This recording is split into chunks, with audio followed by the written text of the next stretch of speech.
Hey guys, how you guys doing today? So today what we want to talk about is supernatural stories, what I like to call things from that quantum field.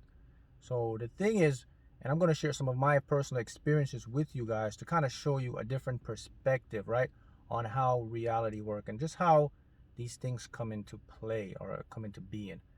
And the thing is that I've discovered is that there's really two of us. There's two Marks and there's two of you. And one of you is the one that we experience with our what I call our ego, and the other one is what we experience with what we call our higher self. Now the thing with me is, and it can happen with you, is once you get plugged in and tune in to this reality or this what we call this true essence of what we call this consciousness or this being of who you truly are, then a voice will start to talk to you. The voice that speaks to you, you will hear it loud and clear. It's your own voice, but the best way to describe it, it comes in an HD form. That's the best way I can describe it to you. Is so when I get information, I actually channel this information. It comes from my higher self. And now I'm going to share some stories with you that are maybe very strange, but they're true, fascinating stuff to show you that whoa, there's something more going on more than what we were led to believe or what we were taught to become real, right? So let's begin. So first story was before I became, who I am, like the teacher, inspirer, the motivator. Before I got my calling to do what I was supposed to do. So prior to that, I was working as an executive sous chef in a pretty much big hotel. It was in South Florida on the beach. And I was basically in charge of about 30 employees, right? So I would work the evening or afternoon shift. So every time I would come in, I'd have to delegate what needs to be done, check stuff. And there's always this one prep chef. His name is Claudine. So what he would do, he would prepare stuff because we have what we call a concierge. So we had VIPs. We had to send up, you know, appetizers, certain things for VIP members that come into the hotel. So I'd always prepare a menu and show them how to create it, whatever. So Claudine would always come to me and would talk to me, and and then one day Claudine comes up and says, you know, he would call me Chefy. That would be his nickname for me. And he would say, "Hey Chefy, I got something to tell you." And I said, "What's up, Claudine? What's going on?" I said, my wife had this strange dream, and you was in the dream. I said, "What are you talking about? I mean, I don't even know your wife. I never." He said, "I know that's strange, but." I said, "Okay, what's up?" He wrote. Then he took his pen out. He wrote down 3 numbers, and he said, "She said for you to give you these numbers." So what? So tell me the dream. She said the dream says that she was somewhere in a garden. Someone came to her and said, "Here, give the guy that works with your husband these 3 numbers." And she described me as what the shift. He said he works with your husband in the evening and described who I am. Me. She never seen me. And Claudine said that was a fascinating thing. So he gave me the 3 numbers. So at that time, I was just beginning my spiritual path. Just beginning to kind of see how reality works and quantum physics. And I was in this trance time of just transmuting.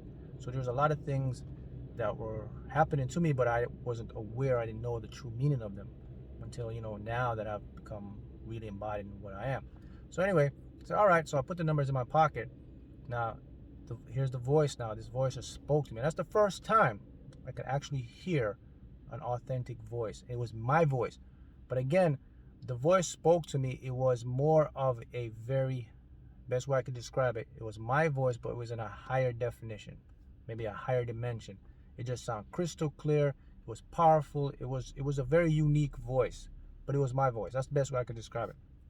Before, I always have intuitive nudges and hints, but this voice spoke directly to me, and it says, "Mark, you need to play those numbers," just like that. I said, "Okay." So I went ahead and I played the numbers. I think I played it for about 2 days, and I got impatient, and I said, "What?" I said, "Whatever this is." I said, "I'm not going to waste my time." And on the third day, I didn't play the number, but I was going to the grocery store and I was coming back to go to work. So I'm on the highway, 6-lane highway, and there was not a lot of cars around. So anyway, speeding behind me, I noticed there was this red car. It was a red Mustang. It sped directly up behind me. Then it cut me off out of all 6 lanes. I said, "What's the problem with this guy? Why is this guy cutting me off? He had all this traffic here." So it cuts me off. When he cuts me off, the interesting about it, my eyes caught the license plate. The license plate had those exact 3 numbers, plus it says TRY me, M-E, try me. So it was 3 numbers, says try me. And the voice says, you need to go try and play those numbers. And I said, all right. So the cutoff day, I think it was noon, 1 o'clock. So those numbers come out twice daily. Did one at 1 p.m. and then one at the evening draw. I think the evening draw was at 7. Anyway, I stopped and I played both, like 15, 20 bucks on me. So I put it all on numbers straight. And you know what? Those numbers came out that exact night, this exact way. And it was fascinating. I was like, whoa. And that's when I said, okay, there's something elegant going on here. So anyway, I played the numbers. They came out. And I went to Claudine and I said, hey man, something going on here, supernatural. But I said, here's a bunch of money. So I gave him a bunch of money. I think I won about 12,000 on those numbers. And I gave him quite a bit of money. So he was happy. So that was her own story, right? See how fascinating that is, right? Never met this person, don't know his wife, but she knew who I was in a dream, my description, everything. And then this voice and this thing came and told me. And then I was not going to play, and then the universe came and intervened. And see that? So that's a part of your higher self working, right? So that's one story. Here's another one now. So this one occurred quite recently. So there's a new game out, and I think it was a $5 game. So I think I was on my social media feed, and it came up and showed this new game. So I said, okay, let me go get a ticket. So I go into the store to go get the ticket. And then it was my favorite store to get the ticket. And then the voice said, you need to get a book. I said, what? A book? I never bought a book before. Book at scratch-off tickets. I was like, that's ridiculous. I don't need to buy a book just to win. I know how to do this. He says, no, buy the book. I said, okay. Then the book was $300. So I said, let me get a book. Then the voice says, no. Tell him, just like this voice says, tell him to take out all the books he has. So I said, how many books do you have, man? He says, oh, I think I got 2 or 3. So I said, no, I got 2. And then I said, okay, let me look at it. Then the voice says again, he says, look at the serial numbers on the book. Which one you're going to buy? So I took the book out. I looked at serial numbers. And one of the serial numbers had 88994444 and ones and zeros.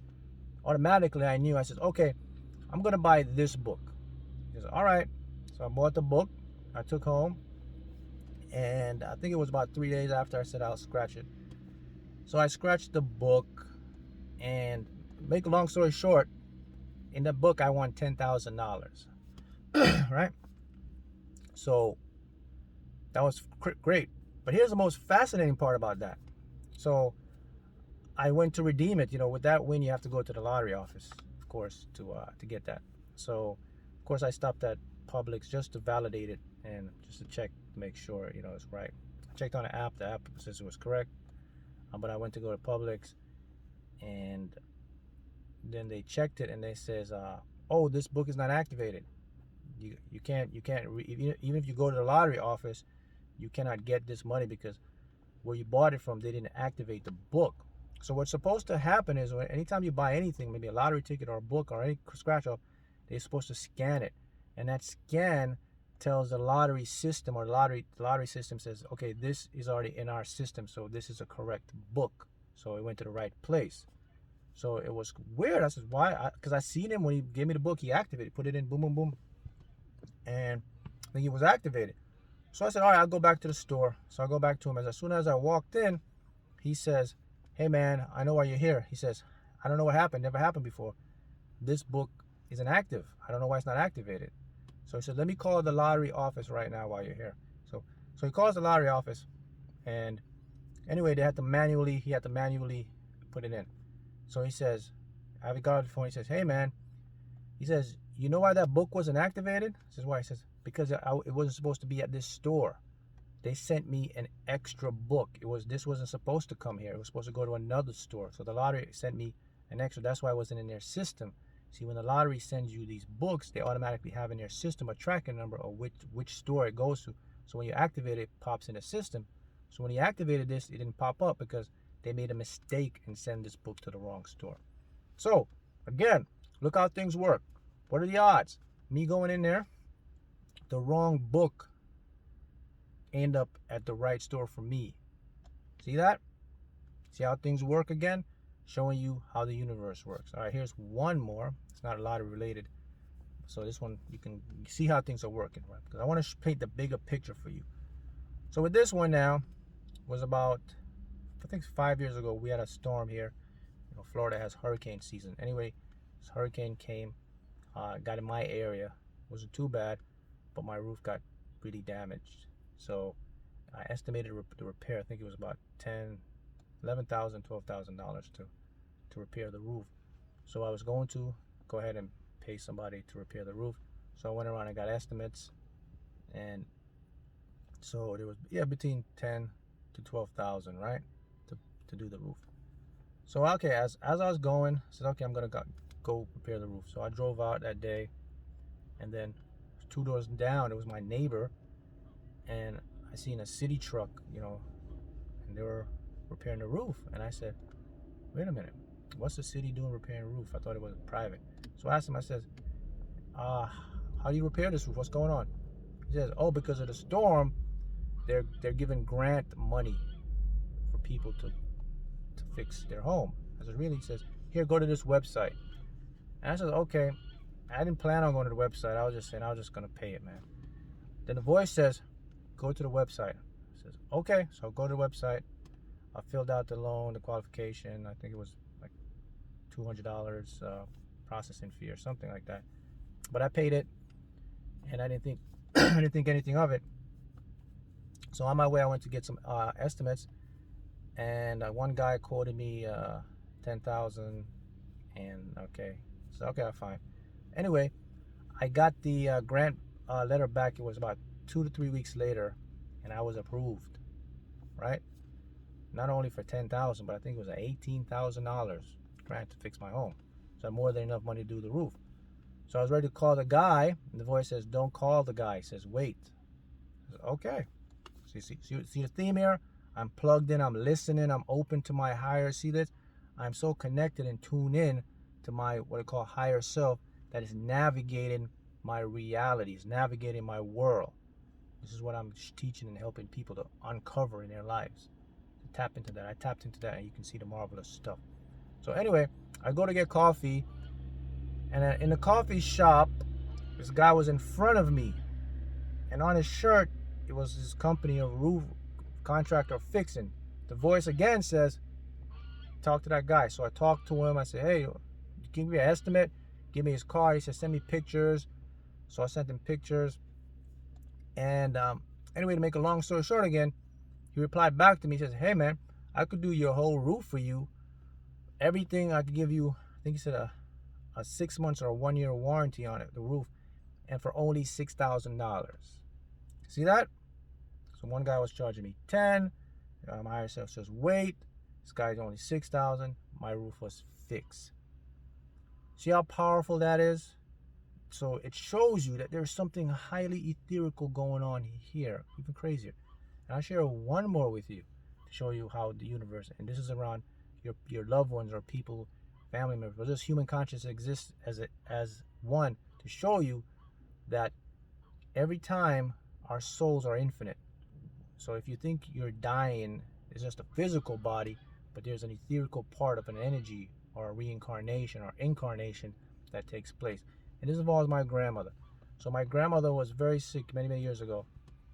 She passed away, right? But before she passed away, I would always pick her up. I was in college. I was in college at that time. So I'd always come back and visit her. She was in, she was in Atlanta. And I would go there. And at that time, I had this nice little car. Remember the car was an Acura Vigor.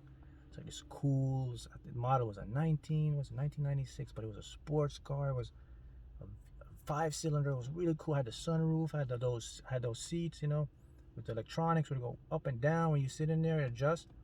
So I picked her up in that car. It was a classic. So I loved that car. So anyway, I picked her up in the car, and every time she came in the car, she'd always adjust the seat to her way, right? She'd push the button, because I would have my seat back. She would just push the button, would bring it up at a certain level. And the day when she passed away, I knew she had passed away because that morning when I got in that car just to drive, I looked and the seat moved itself. The gauge went up and it came exactly to her position as she was sitting there. That's when I said, okay, she's passed. At that exact moment, on my car radio, it was 4:44 popped up. That wasn't even the time. The time at that time was around 1 o'clock. But my clock just went to 4:44, like the time. Then went back to the regular time. So explain that to me. So what I'm showing you guys is that there is this world or this element beyond what we can physically comprehend. And if you can tap into it and see how it works, then it can change and you can master your life. So I share those stories with you to show you that once you start to become aware of the other side of the universe or the other side of reality, or once you start to pair your mind, that's when things will start to be revealed to you, and that's when you'll start to take your power back. So there is always this part of you, just like it's in me, it's in you. The only difference is you haven't been taught how to correctly connect. They'll never show you how to correctly connect. This isn't taught anywhere. So it's there and extends. Now imagine when you can discover this, and just about the few stories I share with you, look at the improvements and how it changed my life and how it can help you. Imagine what it can do once you can tap into that part, right? And you access that part through just a basic understanding of the nature of reality, through quantum physics, through your mind and your consciousness, to basically how it all works. And once you can understand that part, and then you can tap into the difference between your ego and that mind, then it can merge with you, because it's constantly communicating with you right now, giving you hints and nudges, but you just haven't tapped into it. And once you fully tap in, you will hear the voice just like I hear the voice. It'll talk to you. So there you have it. Those are just some stories that I like to share with you so that could inspire you to see that this world and everything you see, you have to be open-minded. Once you're open-minded, then that's when the manifestation, that's when the signs, that's when you call the miracles will start to come into your life. You can definitely change your life and live your life by design. All right, so there you have it. So hopefully that could help you on your journey, and then you can see things in a different light and use it to your power. Thanks, guys.